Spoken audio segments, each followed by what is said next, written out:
A humble slave I am of an almighty Lord. My 15-year-old was studying biology and his teacher was an atheist.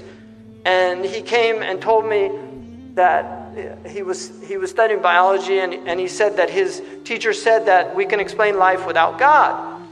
And I said that biologists should not interfere with cosmology. A biologist should stay in biology and not start talking about cosmology, because that's another science, cosmology. And it reminded me of the joke about the biologists that meet God, and God asked them what they're up to, and they said, well, we've gotten rid of you.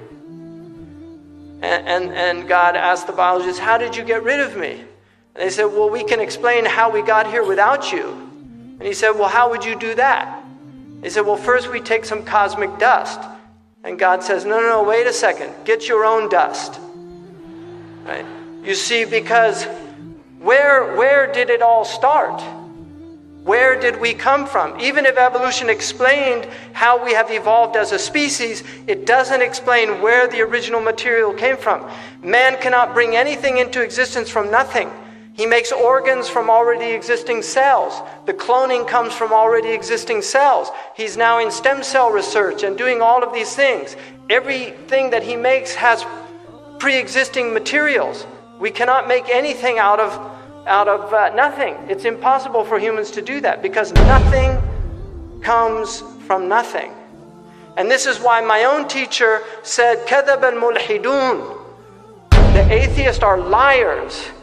الْعَدْمُ لَا يُوجِدُ الْوُجُودِ. Non-existence cannot bring existence. الْفَوْضَى لَا يُكَوِّنُ النِّظَامِ. Anarchy or chaos cannot bring order into existence. الْجَهِلُ لَا يَلِدُ الْعِلْمِ. Ignorance cannot bring knowledge into existence. And then he said, إِنَّمَا هِيَ انْتِكَاسُ عَقْلِيٍّ كَمَنْ يَمْشِي عَلَى رَأْسِهِ وَرِجْلَاهُ فِي الْهَوَىٰ. This is the inversion, this is an intellectual inversion of reality, like somebody who's walking on his head and his feet are in the air. That this is something that humans have never believed. And this argument now of the modern atheists, this is an ancient argument. Atheists have always been around. In fact, atheists were actually more sophisticated 100 years ago than they are today. And this is the truth, because 100 years ago they were well versed in philology, like Nietzsche. They were well versed in, they were profound philosophers. Even at the time of Socrates, there were atheists. People forget that Marx, who was an atheist, he did his PhD dissertation was on the materialists, the Greek materialists. So he had studied materialistic philosophy. So this argument, this modern argument, is not a new argument. It's a very old argument, and our scholars dealt with this argument extensively, but people don't read their books anymore. And one of the simplistic views of some of these modern Muslims that deny theology and the tradition of theology, they have no response to these new atheists. They have no response other than to say kuffar.